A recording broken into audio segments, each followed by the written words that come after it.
WoW Classic is proving something. The antidote to modern empty games. You see this this thumbnail right here? There. That's me right there. That's your motherfucking boy Asmongold. Somebody made an entire video with me on the title. I love it. Okay, let's start. WoW Classic is alien to the trends of modern gaming. Its recent media success, dominating Twitch and other platforms, shows us that many players do crave a sense of meaning in their games, that they're tired with games that frankly try too darn hard to keep them engaged. It shows a yearning for an older way, Trying too hard, that's a good way to look at it. It reveals a design blind spot, one that is a looming problem and one that will continue to lead to players burning out of video games. It's about right. I already fucking agree with this. Hey everyone, and welcome back to another deep dive episode, the weekly show where we examine the ideas. I want to go back and I want to just look at this picture again, okay? Just real quick. Episode, the weekly show where we examine the and welcome back burning out of video games. 1 second, guys, 1 second.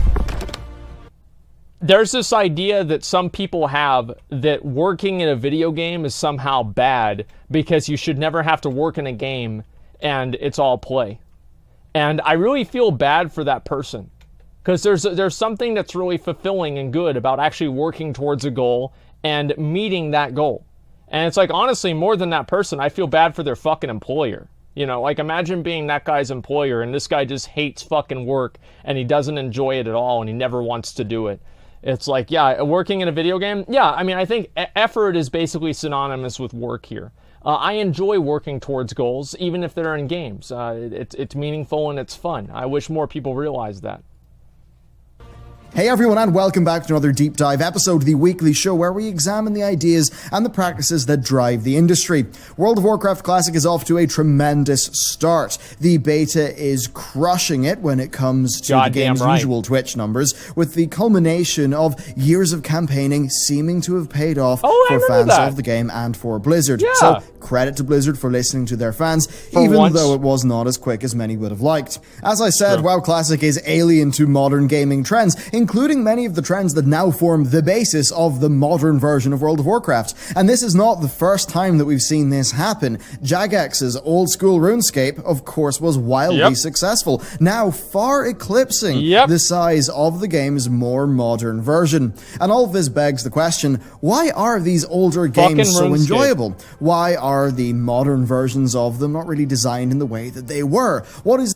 Here's why, is because the old games were designed by gamers and the new games are designed by game developers. That's the main thing, is that you have these game developers that have all these fucking bright ideas and all these concepts and things that they learned in school that they think that they know how people think and they work. And also, video games are now just a very elaborately structured way of getting somebody to buy a microtransaction. That's basically what they are nowadays. And it's sad and pathetic, embarrassing and stupid and dumb and everything else like that, but it's also true. That's what video games are. Gaming would be much better understood nowadays if it was renamed to what it actually is, which is gambling. And I've said this a million times. Video games are based around variable reinforcement schedule systems that encourage people to use microtransactions and spend more money on video games than they would normally. It's just embarrassing nowadays. The players are treated like children, and that's because they act like children, and oftentimes they actually are. And the people that are older than that are just as stupid as a kid. And that's all this is. Like, gaming nowadays is fucking disgusting. I hate it. And every game that comes out is the same hollow, heartless, meaningless, soulless game as the next one. Who cares about what happens in the next game? It's always going to be the same thing. Nobody ever wants to try anything new. Nobody ever wants to take risks. We all get to see another fucking version of Call of Duty come out that has the same fucking guns, it does the same fucking thing, and it's the same fucking game. Why are you buying it this year? Because this is Call of Duty 2020, and it's not Call of Duty 2019. Why was Blackout so much better than the other games? It wasn't. It was the same game. Like, they just re-released the same content over and over. There's no new ideas. And Blizzard is no stranger to this, because at BlizzCon 2019, basically the two most anticipated games from Blizzard right now are a game that came out 15 years ago, World of Warcraft, and a game that came out 20 years ago, Warcraft 3. There's no original thought anymore because people can't, the prophets can't predict original thought. Like, so you don't, yes, it's the same reason with like movies, right? Like you don't see people taking risks in movies hardly anymore. They're always rebooting something. Oh, let's see if we can, squeeze the last bits of life out of the Lion King by having, instead of Simba, let's just have a CGI lion and call him Simba, and he's going to be the new Lion King. And let's have Aladdin, and we're just going to make Aladdin with a live action movie. Well, fuck making a new movie. No, we're not going to do that anymore. And it's not like new movies don't do well. Look at Frozen. Frozen did amazing. I didn't watch it, but there's a lot of 9-year-old girls that fucking loved it. Still mad about The Lion King? Because it's literally a lion. Like, you could probably, whenever The Lion King comes out, you could have David Attenborough narrate over the entire thing, remove all of the dialogue, and it would probably be a better documentary than half of the shit that's on, like, CBS or whatever the hell. Like, it's embarrassing. The core of what makes people feel good about playing games. Yeah. Well, for that, I'll need my copy of Ray Dalio's Principles. It's one of my favorite books, and yes, I am bringing a business management book from a hedge fund manager into a gaming video. Work Principle 2. Cultivate meaningful work and meaningful relationships. Is there any game besides Classic WoW that emphasizes that more? Like this right here. This is what we've been waiting for. This is what we've been waiting to see for years. OSRS? Yeah, OSRS is another good example. Like, it's extremely common. I wish that more people didn't, like they saw this Fortnite. Man, the last time I tried to make a friend on Fortnite, he wanted me to subscribe to his YouTube channel. He had 18 subscribers. Like, you're not going to make any fucking friends on Fortnite. You make followers on Fortnite, not friends. Meaningful work. Get summons out whenever we get a warlock over here. I would argue that those things are the pillars of what made World of Warcraft successful. It was never successful because it had hyper-engaging, fun gameplay. Somebody realizes. It was successful because people felt like their work in the game built towards something important, and that their social bonds within the game meant something. If a game is to be played for thousands of hours, then it had better fulfill the requirements of meaningful work and meaningful relationship. For those are the things that provide a lasting benefit, far more than just a quick hit of fun. Make no mistake, much of classic World of Warcraft is work. Now, what is work anyway? Really, it's not work, is just it's a chore. Doing something, typically for some value in return, be it gardening for happiness, crunching numbers at work for dollars, or tidying the house for peace of mind. We humans, we are beasts of burden. We crave meaningful work. Video games can sometimes provide this by creating a clear hierarchy for imagine, like, just like as soon as he talks about meaningful games and good games, he just cuts over the path of exile. Well, I wonder if that was an accident or not. Think about that. Individuals to progress up, as well as by providing numerous paths of progression. All things that allow for that feeling of meaningful work. Just, unlike the work of your day job, it's actually work that's designed to also be a bit more fun and a bit more engaging. Imagine having fun. And you'll soon see how this ended up backfiring on Blizzard. As for meaningful relationships, well, that's our friends, it's our guilds, and it's totally self-explanatory. Yep. For a game like World of Warcraft Classic, Old School RuneScape, or EVE Online, I think that Work Principle 2 from Ray Dalio's Principles is pretty much a target for designers to hit. Here's where things can go wrong. Indeed, it's where Blizzard and where Jagex seem to have went wrong with the modern versions of their games. RuneScape 3. Instant gratification brain drugs. Okay, modern games, more and more, are designed to give you a quick hit and to be attention-grabbing, to give you a really fun 15 minutes you can quickly grab. As time has went on, games have incorporated far more instant gratification mechanics. Things like achievements, faster leveling times, more streamlined systems with a super clear path to victory. Modern World of Warcraft is a game about instant gratification at worst. It still does have many great elements. It's all about instant gratification. That's what it's always been about. And it's like, that's why they have all these, like, literal pop-ups. Like, I forgot, like, really where this was, but I remember them calling the Mythic Plus cache a jackpot. as like a placeholder name. It was like a jackpot or like a sweepstakes or something like that. It's just insane, and I don't know really how this is going to happen, but it's extremely annoying, and I don't really know what exactly to do, because there are so many people that like this, and I don't know how to get them to come over to the right side. Yeah, I fucked up hard. Yeah, they sure did, man. It's awful. Fucking a jackpot.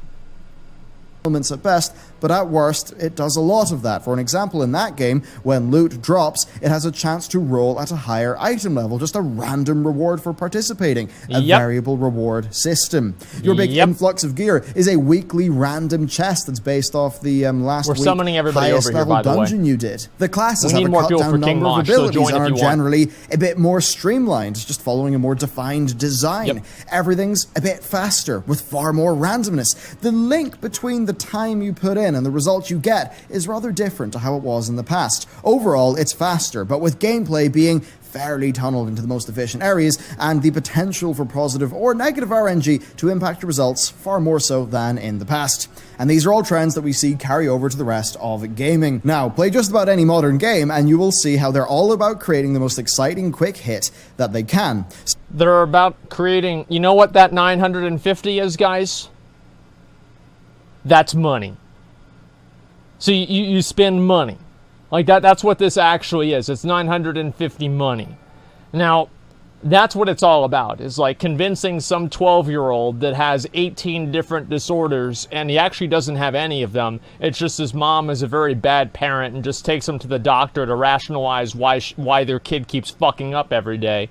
And this kid's flipping up and flying around, and he doesn't know what the hell's going on. He's in school, he's moving his arms around in weird ways. Nobody knows why the fuck he's moving his arms around, but he's doing it for attention because his dad doesn't live with him, and he's fucking pissed off all the time. And he comes home, and he plays Apex, and he sees that battle pass pop up, and he's like, oh my god. He runs into his mom's room. His mom's gone. She's out drinking with her friends because it's already 3 p.m. And he steals her credit card. He buys the battle pass, and mom never figures it out. Like, that's what it's all about nowadays. That's the entire thing. That is gaming nowadays. Right here. The battle pass, the money, it's disgusting.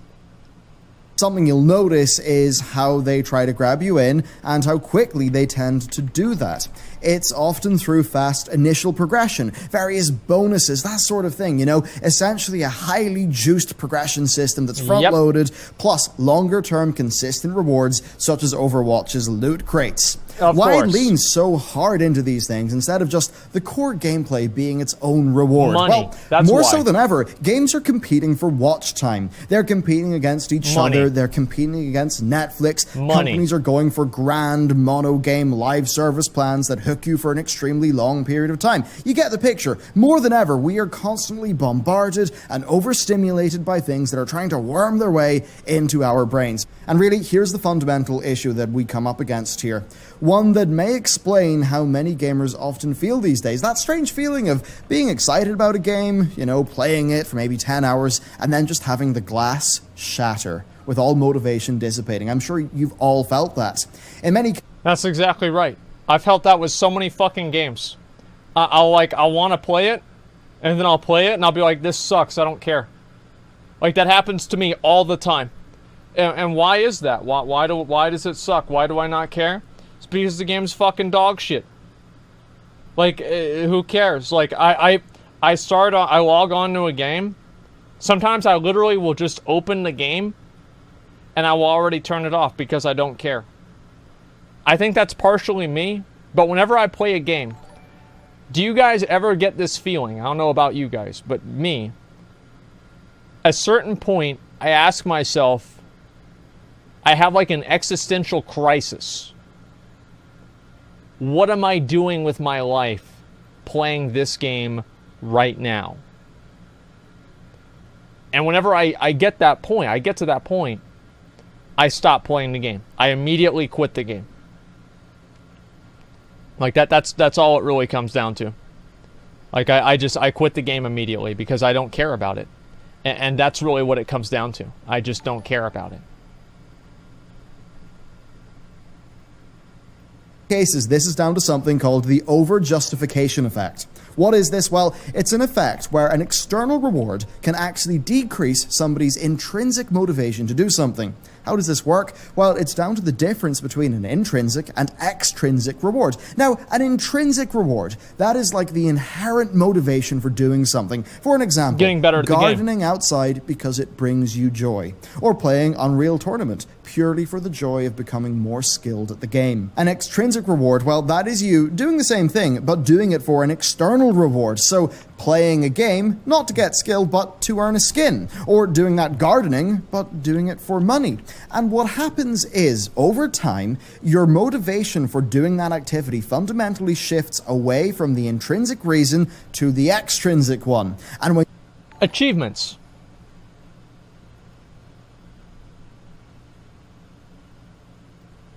you run out of extrinsic rewards to earn, then the intrinsic motivation more often than not, does not come back, and you end up losing motivation entirely. And I believe this is what leads to a lot of abandonment in modern games. You play Destiny 2, you enjoy the gameplay, you enjoy the rewards, but then you hit the point in the gear curve where the extrinsic rewards are no longer that exciting, and suddenly all motivation to partake in the game just nobody leaves cares. You unlock all the guns in Call of Duty, and then you get bored. Now, some of this is just going to be inherent to video games. Indeed, the systemic aspects of the RPG genre have long had external rewards for completing activities, often things tied to your character's progression. And indeed, that's one of the reasons why you will have seen so many games adopt role-playing game-like systems of progression. Now, a degree of this is inevitable, but what's happening is that the extrinsic rewards are being pushed further and further and further. Taking it back to World of Warcraft, it's not enough in Battle for Azeroth to defeat a boss and have a chance of getting gear. No, you have a chance of getting gear, and then that gear has the chance to roll at a higher quality level, so you can get another little yip yip wahoo of excitement. It's not enough to slowly work towards earning some gear. Instead, you've got to log in, and you've got to find the game littered with world quests that will definitely give you gear, and a big checklist of high time efficiency rewards and weeklies to do.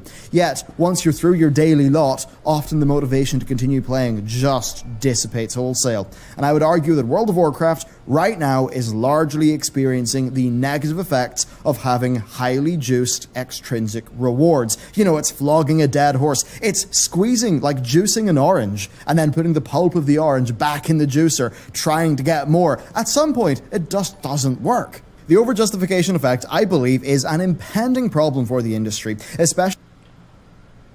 You guys think that's true? Like, WoW has too many extrinsic rewards? Like, I don't know. I don't know if that's true or not. What do you think? Yes? I like having a lot of really cool rewards in the game, but yeah, I mean, maybe we're at the point where there's just so many different reward structures that people just get overwhelmed. And I think that it's really like, this is like a secondary problem to WoW. And I think it's a primary problem for a lot of other games, but like the main problem for WoW is there's just like no socialization. So like even if you have like all these really cool mounts, like that's why I think the mount offs are so popular, is because people get to watch the mount offs and see all these guys with really, really badass mounts and everything, and that person gets to show off that thing that they have that they never really get another chance to. And back in like vanilla BC Wrath, if you had a mount or like a really cool like set of armor, everybody would see that and they'd know that you're better than they are. But nowadays, it's not the case, and I think that's really what the what's missing is, even if you have the extrinsic rewards, you need to have a place to show those off, and WoW doesn't really have that anymore because there's so many of them. Every single one is watered down. Especially now that more games have shifted over to being live services that are almost predicated by the need to have a week after week extrinsic reward for you to get. Yep. Now, why do this? Are designers stupid? Do they not understand? Hell no. They are smart people and they do understand, but in many ways I feel like they're forced into it. So why? Especially when there are clear long-term... I don't think that a lot of the designers really do know what they're doing. At some points, it's not... Would other designers do a better job? The real question is, could a random group of people do a better job? Just open up the phone book and take the top 50 people and say, hey, here you go, design the game. And I think that half the time, it'd probably end up better than where we started. Downsides to such an over-the-top method of rewarding players and getting them to play your game? Well, the thing is that those highly juiced extrinsic reward systems, they're great at grabbing players' attention, giving them instant gratification, and giving them a strong initial experience. In World of Warcraft, you hit max level and you quickly get a whole bunch of gear. It's exciting. Fun. In Destiny, you hit the soft cap, you get a bunch of gear. It's fun. Super a designer exciting. may know that they can't push that system too far, but they also know that they are in competition with games that will push as hard as they can with instant gratification. In the battle for watch time and initial success, you've got to use every single trick in the book, and that's why I think a lot of designers feel pigeonholed into using these systems. Now, contrast it to Classic WoW or to RuneScape 2007. Back in Classic, well, it was just very slow. Bosses dropped less loot, but there was no RNG past the bit of loot dropping. Same goes for leveling, it was slow. Dungeons, it was all a lot slower. All of that. People, they act like it's different. It's not different between like then and now. Oh, well, but you want to have the bosses just drop all the loot every time. You just don't want any RNG. Titan forging's fine. What do you mean? We always had RNG. Imagine thinking that it's anywhere in the same fucking universe for you to have a binary drop or doesn't drop versus did it drop? Did it Titan Forge? Did it Warforge? Did it Titan Forge 2? Did it Titan Forge 3? Did it have a socket? Did it have the tertiary? Did it have them all at the 3 times? No, it didn't? Well, fuck you. Do it again next week, idiot. That's the way it is. Yeah, it's like, imagine, it's like the difference between it's the difference between like an 8% drop chance and a 0.000000000, I might be right, honestly, 8% drop chance. Like, it's insane. Diablo 3 is the best example of instant gratification. Well, exactly. You start playing Diablo, you do like this. You hit somebody for like 7, it's like, wow. You get up to 70, now you're hitting for 7 trillion, it's like, man, my damage sucks. Imagine that power growth curve. You get your full set in like maybe 20 hours of gameplay. That's it. Now what? Now you're just farming for the same fucking bullshit over and over. Diablo's the worst offender of this. Let's see how's Diablo doing right now on Twitch or on Twitter. I don't even, who cares? Everybody knows Diablo's dead. I don't need to prove it. Stuff. It was a slow burn, and the social dynamics were totally different. You were locked onto your server with a limited number of people you could play with. The social dynamics mattered a lot more. Guilds mattered a lot more. There were no matchmaking features. Everything was manual, all in a shared world with no sharding. Yep. Extrinsic rewards did exist, and it was a finite game, but the pacing was a good bit slower. And because of the solid enough content and the emphasis and team play, Classic was able to provide what I mentioned at the start of this video as being a pillar of a long-lasting game: the ability to provide and maintain meaningful work and meaningful relationships. Old school RuneScape actually has a massive advantage over...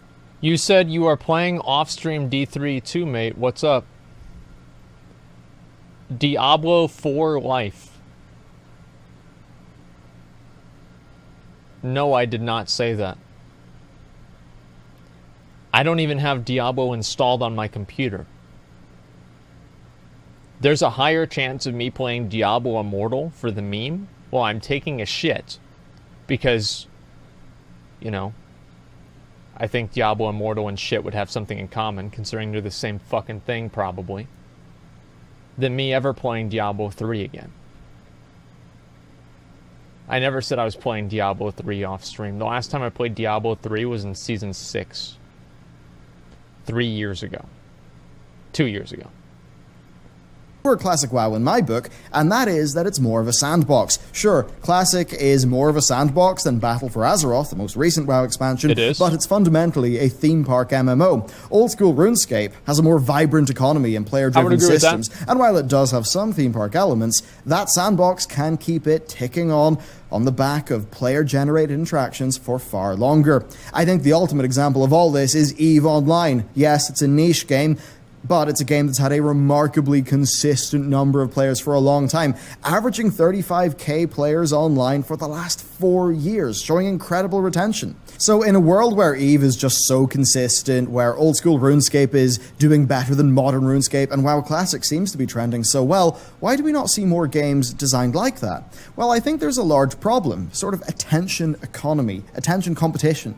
Those short-term hits from many of the modern games, they're really potent. They are hard for a purposefully designed slow burn game to compete against. A game just like WoW Classic would probably... No, it's not. Because you look at how successful WoW Classic is. Like, everybody's wanted this forever. It's not as simple as, oh, the other games are just better. Like, the games like WoW Classic are just going to blow those other games out of the water because they're better. They have consistent growth, whereas the other games are like, woohoo! And then nobody cares. Probably struggle. But the thing is that with WoW Classic, people have already bought into the notion of it because of their history with the game. They're already on board, and the same goes for old school RuneScape.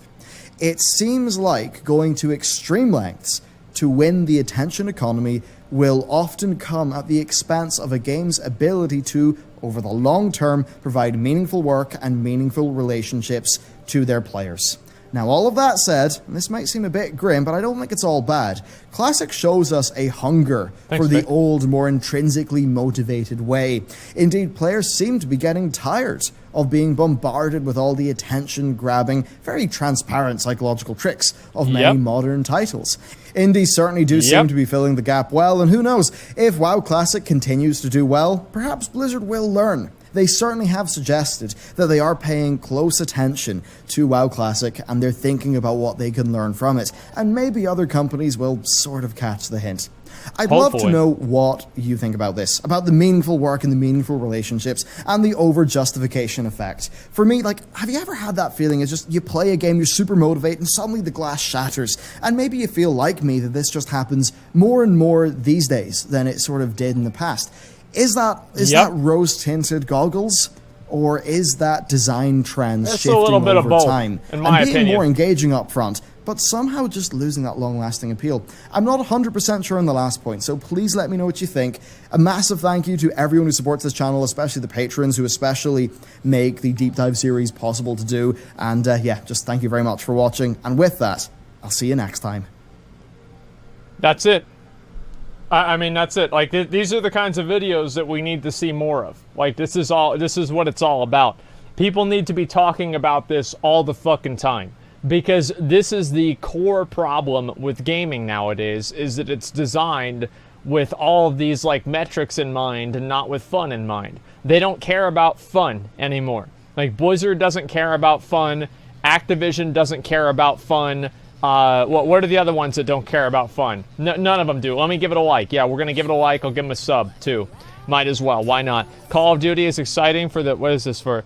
For the first 4 months, then it dies off, and then everybody buys the next one. EA doesn't care about fun. No, they don't give a fuck about it. Like, fun is... You know what fun is? It's like, if the game happens to be fun, that's great. But it's really not necessary.